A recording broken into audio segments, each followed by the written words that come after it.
नमस्ते छ तपाईँहरूलाई। अब यसपालि 2083 मा अब प्रोफाइल अपडेट गर्दा हामीलाई यो इमेजको प्रोफाइल अपडेट गर्दा के काम चाहिँ गर्नुपर्छ, थपमा चाहिँ के कामहरू गर्नुपर्छ। किनकि प्रोफाइल हामीलाई हरेक वर्ष केही न केही अपडेट गर्नु नै पर्ने हुन्छ। त्यसैले यसपालि हामी थोरै धेरै त होइन, किनकि भन्दा पहिला पनि हामीले भरि नै सकेका छौँ। अब यसपालि हामीलाई थोरै के गर्नुपर्छ त अपडेट गर्नुपर्ने हुन्छ। त्यसको लागि हामी कहाँ जान्छौँ त स्कुल प्रोफाइलमा जान्छौँ। अनि यहाँ कहाँ छ त हाम्रो यो कबुलियतनामा छ, त्यहाँ सहमत सहमत गरेर अगाडि बढ्छौँ। ठिक छ। अनि माथि आउँदा हामीलाई अरू सब कुरा त भरेकै छ। अनि भर्नु चाहिँ के पर्छ भने यहाँ प्यान नम्बर भर्नुपर्छ। यो प्यान नम्बर भरेर हामीले के गर्नुपर्छ, अगाडि बढ्नुपर्छ। ठिक छ। अब प्यान नम्बर भरिसकेपछि अब हामीलाई के पनि ध्यान दिनुपर्छ भने यहाँ अब क्लास कतिसम्म रजिस्टर्ड छ। अब हेड सरहरू चेन्ज भयो भने उहाँहरूको नाम ठेगाना के भन्छ भने मोबाइल नम्बरहरू चेन्ज गर्नु होला। ठिक छ। अब क्लास कतिसम्म दर्ता छ, थप घट भयो भने त्यो अपडेट गर्नुहोस्, छैन भने ठिक छ। त्यसपछि यहाँ के गर्नुपर्छ भने हामीलाई अब कतिसम्म सञ्चालन भएको छ त। अब मानौ यो विद्यालयले 8 सम्म चलिरहेछ, 9 10 को पनि अनुमति लियो कि 9 को अनुमति लियो भने थप अगाडि हामीलाई गर्नुपर्ने हुन्छ। ठिक छ। त्यस्तै यो सकिसकेपछि अब त्यो के भन्छ भने हामीलाई अप्रुभल डेट हामीलाई थप्नुपर्छ, होइन? यो प्राइमरी र लोवर सेकेन्डरीसम्म त भयो। अब 19 भयो भने यहाँ थपिन्छ, यहाँ हामीलाई एड गर्नुपर्ने हुन्छ। त्यस्तै मानौ यो विद्यालयले के छ त 8 सम्म अहिले रनिङ छ, होइन? 8 सम्म रनिङ छ। वा मानौ 8 सम्म अनुमति लिएको छ, आधारभूत तहसम्म अनुमति लिएको छ, 7 सम्म मात्रै चलेको छ भने रनिङ ग्रेड त एउटा थप्नुपर्छ। वा 8 छ 9 10 पनि थप्नुपर्ने हुन्छ कति बेला, होइन? यदि त्यस्तो छ भने यहाँ के गर्नुपर्छ, यो अपडेट गर्नुपर्ने हुन्छ। त्यसपछि हाम्रो दरबन्दीको विवरण यहाँ यहाँ रहेको छ। केही थप घट भएको छ भने त्यस्तो हामीले के गर्नुपर्छ, यहाँ मिलाउनु पर्ने हुन्छ। ठिक छ।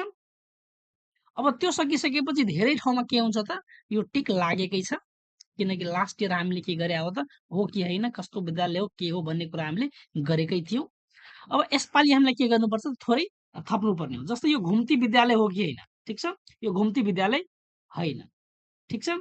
त्यस्तै अरू लागेकै छ। अब एमजिएमएल मल्टिग्रेड मल्टी लेभल सञ्चालन भएको विद्यालय हो कि होइन, हो भने हो, होइन भने मल्टी लेभल भनेको अब 5 र 6 दुईटा एकै ठाउँमा चल्ने, दुईटा लेभल भयो, प्रावि र निमावि दुईटा त भयो, एकै ठाउँमा चल्ने त्यस्तो विद्यालय हो कि, हो भने हो, होइन भने नो लगाउँ। बहुभाषिक शिक्षा विद्यालय यो पनि होइन।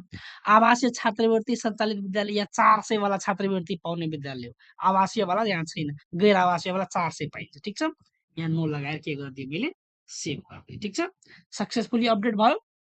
ल यो भयो। अब चाहिँ फेरि के गर्नुपर्छ भने यो सकिसकेपछि इसिडी इन्फर्मेसन केही फरक छ भने यहाँ गर्नु, नत्र लास्ट इयर चाहिँ हामीले भरेका थियौँ त्यसैमा के छ भने यो ओके छ, अरू केही गर्नु परेन। ठिक छ। त्यसपछि management and others, management and अदर्समा केही कुरा यहाँ थप्नुपर्छ हामीले, किनकि नयाँ नयाँ कुराहरू आएको रहेछ। अब नयाँ नयाँ कुरा त आएको छ, तर भएका मध्येहरू पनि केही तपाईँको विद्यालयमा यस्तो चेन्ज भयो भने ICT lab, science lab, math lab, language केही यस्तो आएको छ भने, स्कुल भेहिकलहरू केही आएको छ भने यस वा नो गर्नु, छैन भने अगाडि बढ्दै जाउँ। र त्यसपछि smart board, digital board, projector छ कि छैन। जस्तै यो विद्यालयमा स्मार्ट बोर्ड छ। अब यहाँ स्मार्ट बोर्ड छ भने टिक लगाउने बित्तिकै कतिवटा, यहाँ त्यो विद्यालयमा 2वटा स्मार्ट बोर्ड छ। ठिक छ। लर्निङ पोर्टल प्रयोग भनेको, लर्निङ पोर्टल प्रयोग म यो लर्निङ पोर्टल के हो भन्ने कुराको पनि लिङ्क राखिदिन्छु। यो सिंहचाँदीले लर्निङ सिकाइ चौतारीको एउटा व्यवस्था गरिएको छ, त्यो प्रयोग गरिरहेको छ कि छैन भन्ने कुरा सोध्यो। हो, यो विद्यालयले त्यही स्मार्ट बोर्डमा यो सञ्चालन गरिरहेको छ। ठिक छ। जस्तै विद्यालयमा सीसी क्यामेराको प्रयोग छ त छैन, यहाँ यो विद्यालयमा छैन।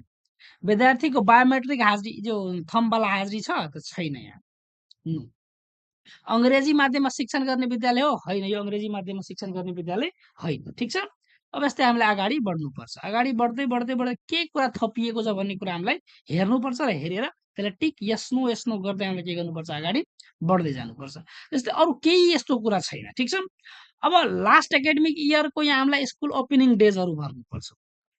लास्ट लास्ट एकाडेमिक इयर भन्नाले कुन, यो 83 एकाडेमिक इयर हो भने यो 83 हो भने लास्ट के होला, 82 होला। 82 को विवरण हामीलाई के गर्नुपर्छ त यहाँ भर्नुपर्ने हुन्छ। ठिक छ। यो के कसो हो यो भन्ने कुरा भर्नु, अनि त्यसपछि अगाडि बढौँ। त्यसपछि mid day meal, mid day meal भनेको दिवा खाजाको सम्बन्धमा रहेको छ। दिवा खाजामा यो लास्ट के भन्छ भने शैक्षिक सत्रमा कति विद्यालय विद्यार्थीहरूले कति दिनसम्म खाजा सञ्चालन भयो भन्ने कुराको बारेमा हामीलाई के गर्नुपर्छ, भर्नुपर्ने हुन्छ। यति गरिसकेपछि हामी के गरिदिन्छौँ यसलाई सेभ गरिदिन्छौँ। सेभ भयो। अब यहाँ सेभ गरिदिइसकेपछि टेक्स्ट बुक एन्ड करिकुलममा यहाँ रुमहरूको बारेमा लेखिएको छ। रुमहरूको विवरण त हामीले भरेकै छौँ होइन? यो सम्बन्धमा केही थप छ भने त्यस्तो त्यो गर्नु होला, छैन भने एज इट इज छोडिदिनु। त्यसपछि यो जुन हामीलाई फर स्कुल पर्पजको लागि जुन टेक्स्ट बुक, लर्निङ मटेरियलहरू, करिकुलमहरू राखिएको छ त्यसमा केही सङ्ख्यामा थप छ भने भएको छ, छैन भने एज इट इज राख्नु।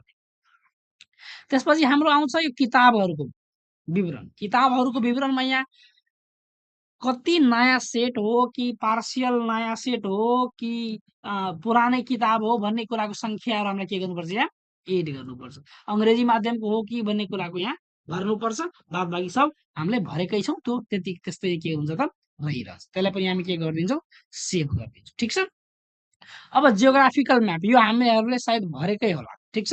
भर्नु भएको छैन भने यहाँ म्यापमा के गर्नु, आफ्नो विद्यालय खोजेर त्यहाँ टिक लगाएर यहाँबाट यस्तै यो विद्यालय यहाँ छ, यो विद्यालय मैले के गरेँ, यो विद्यालयको ब्लक हो, यो विद्यालय मैले के गरेर यसरी टिक लगाएर यहाँ लक गरिदिएँ। माथि हेर्नु त माथि लक गरिएको छ, लक जिआइएस छ, यसलाई सेभ गरिदिएँ। बस सक्यो। ठिक छ। 83 सालमा हामीलाई इमेजमा प्रोफाइल अपडेट गर्दा यति कुरा मात्र गर्नुपर्छ। ठिक छ। यदि यसमा पनि केही समस्या आयो भने कमेन्ट गर्न तपाईँहरू सक्नुहुन्छ। ठिक छ। हस्, धन्यवाद।